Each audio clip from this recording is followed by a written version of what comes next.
Hello नमस्कार दोस्तों। एक कहानी है, बहुत ही अच्छी है और सच्ची घटना पे आधारित है और आप लोग को सुनाते हैं।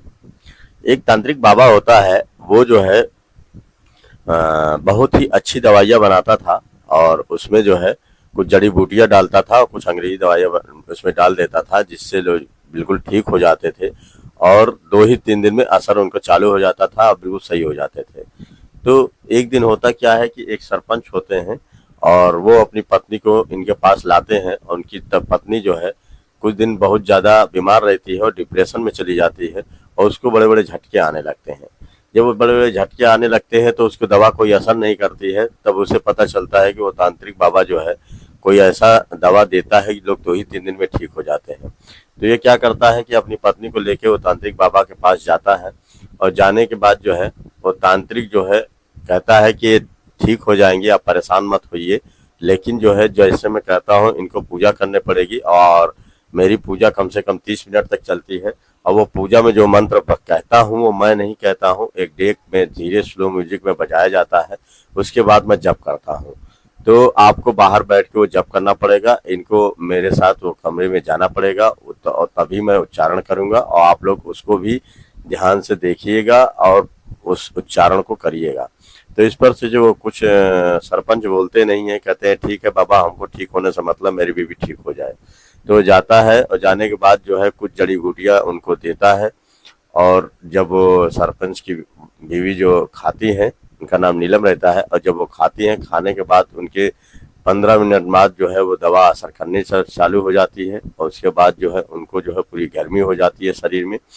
और ये जब और उसके बाद जो है वो बेहोश हो जाते हैं और बेहोश होने के बाद जो है सरपंच क्या करते हैं कि बाहर इंतजार किया करते हैं और वो जो है अंदर जो है जो तांत्रिक बाबा होता है उनके एक एक कपड़े उतारने लगता है और उतारने के बाद उनके साथ पूरी जोरदार से सेक्स करता है और जोरदार से उससे सेक्स करने के बाद जो है फिर वो कुछ सेक्स करने के बाद जो है फिर वो कुछ बोलता नहीं है और कहता है ठीक है। अभी कुछ देर बाद बाहर आता है और सरपंच को कहता है कि आप लोग परेशान ना होइए, जब ये बहुत बड़ा भूत उनको पकड़ा हुआ है और पकड़ने के बाद उनके मूर्छा आ गई है, वो कम से कम जो है 15-20 मिनट और लगेंगे तभी वो अपने होश में आएगी। और इस बात पे सब लोग इंतजार करते हैं और इंतजार करने के बाद जब वो उठती हैं सरपंच की वाइफ, उसके बाद वो जोर जोर से उसको मारना शुरू कर देती हैं। और जब मारना शुरू कर देती हैं तो दोस्तों अचानक सब लोग भयभीत हो जाते हैं कि ऐसा क्या ये तांत्रिक बाबा क्या है या मेरी बीवी इनको जो है मार रही है। तो ये सब सुन के शौक एकदम से उसकी बातें सुन के सब शौक हो जाते हैं सरपंच जी कि आखिर इसने ऐसा क्या किया है कि मेरी बीवी इसको मारने लगी है और ऊपर से जो है चिल्ला चिल्ला के सबको बताने लगी है इसकी बातें। तो आइए दोस्तों, आपको ऐसा क्या हो जाता है जो इसको ऐसा मानने लगती है और पूरी तरीके से इनकी जो है पूरी जीवन लीला इनकी खराब कर देती है और इनको जेल तक पहुंचा देती है। आइए आपको पूरी विस्तार से ये कहानी सुनाता हूँ। ये कहानी अच्छी लगे तो लाइक शेयर कमेंट जरूर करिएगा और हमारे चैनल को सब्सक्राइब जरूर कर दीजिएगा कि आप लोग कहाँ से हैं और कैसे कहाँ से देख रहे हैं। तो ये कहानी आप लोग को बताते हैं। कहानी दोस्तों है दिल्ली की। दिल्ली में एक जगह होता है मीना कॉलोनी, उसी में अपना ये रमेश नाम का एक व्यक्ति होता है जो पेशे से डॉक्टर होता है और इसकी उम्र 42 साल होती है और यहीं पे वो अपनी जो है क्लिनिक चलाता रहता है। अब वो क्लिनिक चलाता है तो उसमें जो है ज़्यादातर सेक्स वाली दवाइयाँ वो चलाया करता था और अंग्रेजी दवा दिया करता था। लेकिन उसके पास जब भी कोई आता था तो वो अंग्रेजी दवाइयाँ के बारे में उसको बहुत अच्छा नॉलेज था और दवाई देता था, वो 2-3 दिन में आदमी ठीक हो जाता था। इससे उसका क्लिनिक बहुत अच्छा चलने लगा था और क्लिनिक इतना बढ़िया बेहतरीन चलता था कि उसके पास पैसे पैसे होते थे। लेकिन उनमें एक बहुत बड़ी कमी होती है कि जब शाम होती है तो अपना शराब और कबाब दोनों ढोने लगते हैं और वो दारू शारू पीते हैं और पीने के बाद जो है फिर वो एक लड़कियों की तलाश करते हैं कि कोई लड़की मिल जाए और उसके बाद जो है उसका सेक्स करते हैं। तो उनके पास ये आदत बड़ी खराब होती है, तो उनको वो कुछ पैसे देके कुछ लड़कियां बुलाया करते थे, उसके साथ सेक्स किया करते थे। उसी में एक दिन क्या होता है कि एक तृष्णा नाम की एक महिला आती है इनके क्लिनिक में और आने के बाद उनसे कहती है कि मुझे कुछ ऐसी बीमारी है जिससे मेरा सर भारी हो जाता है, भारी होने के बाद मुझे कुछ भी अच्छा नहीं लगता है। तो इस पे कहता है कि देखिए, मैं आपको एक जड़ी बूटी वाली दवाई दूंगा जिससे आप बिल्कुल ठीक हो जाएंगी, लेकिन इसके लिए आपको कुछ देना पड़ेगा। तो वो कहती है कि देने के लिए क्या है, जो बताइए, मैं आपकी फीस दे दूंगी। तो कहता है फीस देने के बाद भी मैं जो कहूँगा वो तुम्हें करना पड़ेगा।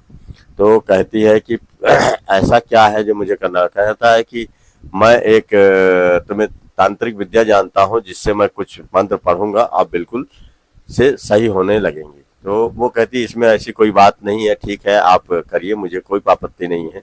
लेकिन ये क्या करता है कि एक जड़ी बूटियां इसको देता है, देने के बाद कहता है कि इसे खा लो, लेकिन वो खाती नहीं है। खाने के बाद सोचती है कि अगर कहीं खा लूंगी तो मेरे साथ गलत हरकत ना करे, इस वजह से वो खाती नहीं है। और तांत्रिक जानता है कि ये खा ली है, तो खाने के बाद जो अपनी आंख बंद करके ये जो है बैठी रहती है।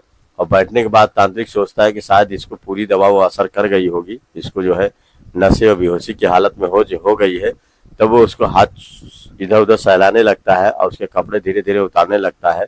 उतारने के बाद वो महिला पूरी तरीके से बेहोश, क्योंकि दवा खाई नहीं रहती है, वो पूरी तरीके से जो है सही रहती है। और वो जब देखती है कि ये इधर उधर हाथ फेर रहा है, फेरने के बाद उसके कपड़े उतारने लगा है, तो वो तुरंत सख्ते में आ जाती है। वो जान जाती है कि ये बिल्कुल गलत तरीके से मेरे साथ व्यवहार किया है। ये उठा के वहीं पे डंडा रहता है, उससे मारने पीटने लगती है और जोर जोर से चिल्ला के सब गाँव वालों जब एरिया को बुला लेती है। और बुलाने के बाद जो वहाँ पुलिस आती है, तो पुलिस आने के बाद जो है इसको जो है तुरंत इसका क्लीनर सस्पेंड कर दिया जाता है और इसका जो है लाइसेंस छीन लिया जाता है और इसके यहाँ ताला लगा दिया जाता है। इस पर से जो है इसको आने की जो है कोई जब बंद हो जाता है तो इसके पास कोई रोजगार का साधन नहीं बचता है और ये बहुत परेशान रहने लगता है कि अब मैं क्या करूं, मेरा तो धंधा ही बंद हो गया और अब मुझे कहाँ से क्या, मैं पूरी जिंदगी मेरी खराब हो गई। तो वो क्या करता है कि वहां से भाग आता है और आने के बाद जो है जब दिल्ली चला आता है, तो आने के बाद जो है एक गांव होता है रामपुर, उत्तर प्रदेश का, वहां जाता है। जाने के बाद जो है वो एक छोटी सी कुटिया बनाता है, कुटिया में एक बड़े बड़े दाढ़ी इसकी हो जाती है और अपना एक तांत्रिक बन जाता है, क्योंकि तांत्रिक विद्या वो जानता था, थोड़ा थोड़ा सीख लिया था। और सीखने के बाद जो है वो क्या करता था कि जड़ी बूटियों में कुछ अंग्रेजिया दवाइयाँ हल्की फुल्की मिला देता था और मिलाने के बाद वो दवा थोड़ी असरदार हो जाती थी, तो लोग ठीक होने लगते थे। तो धीरे धीरे जो है वहां भी जाके अपना पंचम लहरा देता है। पूरे गांव के लोग जो है उसको दवाइयाँ तो कुछ मालूम ही थी, जब उसके पास आते थे तो ये दवाइयाँ उनको देता था, ठीक हो जाते थे। तो धीरे धीरे सब लोग जो है उसकी ख्याति बढ़ती गई। जब ख्याति बढ़ती गई तो वहां पे एक सरपंच रहते थे जिनका नाम रणवीर सिंह था। वो जब जानते हैं कि यहाँ पे कोई तांत्रिक है जो लोगों को दवाई देता है और मंत्र विद्या जानता है और ठीक हो जाते 2-3 दिन में, तो उसके पास आता है। आने के बाद उसको एक जगह एक बड़ा सा घर दे देता है, मंदिर जैसा, और उसको कहता है कि ये आश्रम मैं तुमको दे रहा हूँ, यहाँ पे लोगों को तुम भलाई करो और लोगों को ठीक करो, ये बहुत ही अच्छा है और अच्छा तुम कर रहे हो। तो इस पे से वो रमेश जो तांत्रिक होता है वो बड़ा खुश हो जाता है और खुश होने के बाद कहता है कि आपने मुझे बहुत अच्छी जगह दे दी, इससे लोगों को और भी अच्छी व्यवस्था की जा सकती है और लोग जल्दी ठीक होंगे। तो इस पर सरपंच उनको दे के चला जाता है और जाने के बाद जब इसकी फिर वही हरकतें चालू हो जाती हैं। ये लोगों को दवाई देता है, उसके बाद नज़र रखने लगता है कि कौन औरत कैसी है और किसको कैसे क्या है। तो ये दवाई देते देते कुछ दिन ऐसे दवाई देता रहता है और धीरे धीरे उसकी और भी लोग उसके यहाँ दवा लेने आते हैं। तो उसकी दवा फिर धीरे धीरे अपना पैसा लगा देता है और कुछ कॉस्टली बनाने लगता है दवा। फिर लोग धीरे धीरे सोचने लगते हैं कि ये बाबा तो पहले सस्ता देता था, अब इतनी महंगी दवाई क्यों देता है। फिर वो सोचने लगते हैं, फिर लेकिन बोलते नहीं, क्योंकि ठीक हो जाते तो आदमी ठीक होने से मतलब रखता है। तो एक दिन होता क्या है कि सरपंच की जो बीवी होती है वो बहुत ही बीमार रहती है, उसको बुखार उखार आता है और वो इतनी डिप्रेशन में हो जाती है कि उसके हाथ पैर से झटके मारना शुरू कर देती है। तो उसको समझ में नहीं आता है, उसकी तबीयत दिन पर दिन और बिगड़ती जाती है। तो उस रणवीर इनके यहाँ एक जो नौकर होता है वो बताता है सरपंच से कि सर ये जो एक तांत्रिक है बहुत अच्छा है, बहुत लोगों को दवाई दिया है और आपने उसको जो दिया है आश्रम दिया है वहीं पे वो और अच्छा इलाज करता है, तो क्यों ना एक बार आप अपनी बीवी को वहाँ दिखा दीजिए। तो ये कहता हाँ यार, मैंने तो सोचा ही नहीं था, चल के दिखा देते हैं। वो अपनी बीवी को लेके जाते हैं। जाने के बाद सरपंच जो रमेश होते हैं, रमेश यानी जो तांत्रिक बाबा होते हैं, वो देखते हैं। देखने के बाद जो कहते हैं कि चलो ठीक है, आपकी बीवी ठीक हो जाएगी। इसको कुछ हमको लगता है कोई बुरे प्रेत का छाया है, और ये 3 दिन हम इलाज करेंगे। इलाज के दौरान हम जो जो जप करवाएंगे वो जप करना पड़ेगा, और 3 दिन पूजा करनी पड़ेगी, और पूजा करके ये ठीक हो जाएंगे। लेकिन आप धैर्य रखिएगा। तो इस पे वो सरपंच कहते हैं ठीक है, कोई बात नहीं, मैं धैर्य रखूंगा। तो वो कहते हैं आज मैं पूजा चालू करता हूँ, आज मेरी पहली पूजा है, इसको 30 मिनट का समय लगेगा कम से कम पूजा करने में। तो आप यहीं पे बैठिए और मैं इसकी पूजा अंदर चालू कराता हूँ, क्योंकि जो है कुछ मंत्र ऐसे होते हैं जो सबके सामने नहीं कहे जा सकते हैं, उसको अकेले में ही उस को दिया जाता है और बहुत भगाया जाता है। इस पे सरपंच बाहर बैठ जाते हैं और वो अंदर उनकी बीवी को लेके जाता है, और जाने के बाद जो वहाँ पे बैठा देता है। बैठाने के बाद हाथ में एक जड़ी बूटी देता है, कुछ दवाइयाँ देता है, कहता है इसे खा लो।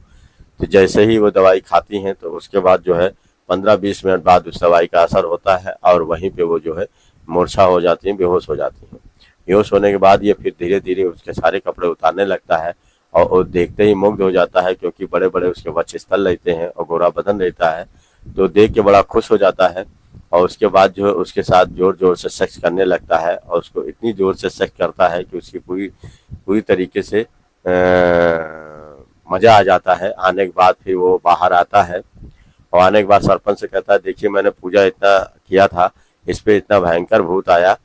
आने के बाद जो है इनको पूरी तरीके से इनके पूरे शरीर को झकझोर दिया है, और वो भी मूर्छा हो गई हैं। 15 मिनट बाद उनको होश आएगा, परेशान ना होइए। तो इस बात पे जो है सरपंच भी कुछ नहीं बोलते हैं, कहते हैं कि चलो कोई पूजा करा रहा है, ठीक कर रहा है, देर हो रही है, कोई बात नहीं। फिर वो क्या करता है कि अंदर जाता है, धीरे धीरे पानी का छिट्टा मारता है। मारने के बाद धीरे से जब वो उठ के बैठ जाती हैं, तो बैठने के बाद जो है बाहर जाती हैं। तो रमेश कहता है ठीक है, अब आप लेके जाइए। और फिर वो क्या करता है कि कहता है दूसरे दिन भी आ जाइएगा। फिर वो सरपंच जो रणवीर सिंह होते हैं, अपनी बीवी को लेके चले जाते हैं, और जाने के बाद उससे कहते हैं कि कैसे तो कुछ असर पड़ा, कुछ तबीयत सही हुई। तो वो कहते हैं मेरी तबीयत तो अभी ठीक नहीं हुई है, लग तो वैसे ही रहा है। कहता अभी 1 दिन हुआ ना, हो सकता है 3 दिन में बिल्कुल सही हो जाओ। फिर दूसरे दिन भी सरपंच जी लेके जाते हैं, तो वही क्रिया वो दूसरे दिन भी करता है उसके साथ, और उसके वो जान नहीं पाती है, और उसको समझ में कुछ कुछ आने लगता है कि आखिर मैं जब उसके यहाँ जाती हूँ तो मुझे होश ही नहीं रहता है कि आखिर वो क्या पूजा करता है और कैसे करता है।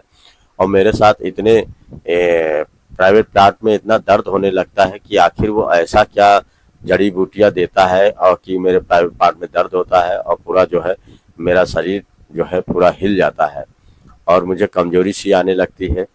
तो वो यही सोच रही होती, लेकिन बोलती कुछ नहीं, क्योंकि पूरा उसके बारे में जानती नहीं है कि आखिर वो क्या करता था। फिर जब तीसरा दिन होता है तो सरपंच जी कहते हैं कि क्या तीसरे दिन भी आना पड़ेगा? तो कहता है बहुत जरूरी से आना है, क्योंकि तीसरे दिन में ही तो ठीक होंगी, और तीसरा दिन तुम आओगे नहीं तो फिर जैसा का तैसा बना रहेगा। फिर वो क्या करते हैं, सरपंच जी तीसरे दिन भी जाते हैं अपनी बीवी को लेके, और लेने के बाद जब उनके पास जाते हैं तो वो ढोंगी बाबा जो है अंदर जो है बैठा रहता है, और बैठने के बाद जो है उनको दवाई की जड़ी बूटियाँ वाली दवाई देता है, और खाने को कहता है। और खाने को कहता है तो ये खाती नहीं है, वहीं पे किनारे रख देती हैं, फेंक देती हैं, और फेंकने के बाद जो है उसी अवस्था में बैठ जाती हैं जैसे पहले रहती थी। तो उसके बाद भी ये तांत्रिक बाबा उसको देखता है वक्षस्थलों को, और बड़ा पास में आके उसको सहलाने लगता है, और पूरी तरीके से उसके बटन खोलने लगता है। तो वही सोचती है कि आखिर इसके बाद क्या करता है, देखते हैं। जब पूरी बटन खोल देता है तो खोलने के बाद ये क्या करता है कि उसको पास में घसीटने लगता है, और उसके साथ सेट करने की कोशिश करने लगता है। इस बात से, क्योंकि वो तो दवा खाई नहीं थी, वो पूरी तरीके से सही थी, और उसके बाद जो है पूरी तरीके से खुल जाती हैं। और खुलने के बाद वहीं पे बगल में एक डंडा रहता है, उससे जो है उसको पूरी तरीके से मारने लगती हैं, और चिल्लाने लगती हैं कि ये ढोंगी बाबा जो है सिर्फ ढोंग करता है, इसने मेरे साथ बड़ी बदतमीजी की है, और ये आज नहीं, ये मेरे साथ लगातार ये कर रहा है। जाके चिल्लाते हुए जाती हैं और अरविंद को ये सब बातें बता देती हैं कि ये ढोंगी बाबा है और ये कोई दवा नहीं दे रहा है, सिर्फ जो है ये मेरे शरीर का शोषण कर रहा था। इस बात पे जब पूरे गांव वाले उसको मारते हैं, मारने के बाद जो है फिर इसको रणवीर सिंह भी मारते हैं। मारते हैं उसको, कहते हैं हमने तुमको इसीलिए आश्रम और जगह दी थी कि तुम बदतमीजी करो, अभी तुमने मेरे साथ, मेरी बीवी के साथ ही बदतमीजी की। तो इसके बाद जो है पुलिस बुलाई जाती है और पुलिस जब आती है तो किसी तरीके से ढोंगी बाबा को पब्लिक से बचाती है और बचाने के बाद जो है इसको थाने में ले जाती है और इससे पूछती है कि तुम आखिर ये सब कैसे करते थे और क्या इतना बड़ा ढोंग तुमने कैसे किया। तब वो पहले तो कुछ नहीं बोलता है, लेकिन जो जब पुलिस वाले अपना डंडा उसके ऊपर चलाते हैं तब वो बताने लगता है कि मैं पहले दिल्ली में करता था, दिल्ली में अच्छा खासा मेरा बिजनेस चल रहा था। एक दिन एक औरत के साथ मैंने गलत हरकत की तो उसने मुझे पूरी पुलिस बुला के चारों तरफ से पिटवाया और पुलिस बुला के जो है मुझे मेरा क्लिनिक सस्पेंड करवा दिया और मैं ताला लगवा दिया। फिर कुछ दिन के बाद मैंने सोचा कि अब ये शहर में मेरा क्लिनिक नहीं चल पाएगा, क्योंकि कहीं भी खोलूंगा तो वो मुझसे लाइसेंस छीन लिया गया है, मैं पकड़ लिया जाऊंगा। उसके बाद मेरे दिमाग में आया कि मैं किसी गांव में जाऊं और एक क्लिनिक न खोल के एक तांत्रिक की दवा देना शुरू कर दूं, जड़ी बूटियां वाली, तो इससे मैं बचा रहूंगा और दवाइयां भी लोगों को असर करेगी, पैसा भी आता रहेगा। तो वो कहते हैं कि ये सब तो ठीक था, लेकिन मेरे पास एक बहुत बुरी आदत थी कि मैं जो है मेरे पास मैं कबाब और शराब दोनों चीज का आदी था और मैं शराब पीता था और मुझे जब नशा होता था सिर्फ लड़कियों के बारे में सोचता था, उसके साथ सेक्स करता था। इत्तेफाक ऐसा हुआ कि सरपंच जी मेरे पास आए और आने के बाद इनकी बीवी मुझे बहुत अच्छी लगी, तो मैं सोचा कि क्यों ना इनकी बीवी के साथ ही मैं सेक्स करता हूँ, क्योंकि जो है कोई जान भी नहीं पाएगा। पूजा के बहाने में उसको नशे की दवा दे दूंगा और उसके साथ सेक्स करूंगा। तो इसी वजह से मैंने इनके साथ सेक्स करने की कोशिश की, तब तक ये अपना जो है सारा मेरा भांडा खोल गया और मुझे मारा पीटा और फिर आपके हवाले कर दिया। तो इस पर से जो है पुलिस क्या करती है, इनके साथ चार्जशीट तैयार करती है और चार्जशीट तैयार करने के बाद 10 सितंबर जो है 2023 को जो है इनको जो है जेल भेज देती है और वहाँ अदालत में जब उनकी सुनवाई होती है तो सुनवाई में इनको जो है जो जज साहब होते हैं 10 साल की सज़ा दे देते हैं और उसी तरीके से ये जेल में सज़ा काट रहा होता है। तो दोस्तों यहीं पे कहानी समाप्त होती है। लेकिन मैं आप लोग से आप लोग को ये कहानी सुनाने का मेरा मकसद ये नहीं है कि किसी का दिल दुखे, मैं कहानी, बल्कि आप लोग इसको सतर्क रहें और कहानी को समझें कि कोई भी ढोंगी जो है उसके पहले पूरी तरीके से जानकारी करें कि आखिर वो क्या दवा देता है, कैसा दवा देता है, क्योंकि ज़्यादातर ढोंगी जो होते हैं अक्सर करके लोगों को अपने माया जाल में फंसा लेते हैं और उसके साथ जो है बड़ी गंदी हरकत करते हैं और ज़्यादातर ये सेक्स वाली क्रिया इनके हाथ में होती है। उससे ये जो है कुछ लोगों को तो कहते हैं बच्चा पैदा हो जाएगा, बच्चे पैदा करने के मैं बहुत बड़ी जड़ी बूटी जानता हूँ और बहुत अच्छी दवाई दूंगा। तो इस तरीके से ढोंग फैलाते हैं, लोग ढंग में फंस जाते हैं। तो आप लोग को सतर्क रहना चाहिए कि ऐसे बाबाओं से दूर रहें, क्योंकि ज़्यादातर ये लोग जो है इसका गलत फायदा उठाते हैं और आज इतना साइंस आगे निकल चुका है कि लोग जो है अपने अच्छी तरीके से बीमारी को पकड़ सकते हैं और ठीक भी हो सकते हैं। तो आप लोग भी सतर्क रहिए ऐसे लोगों से। धन्यवाद दोस्तों, नमस्कार।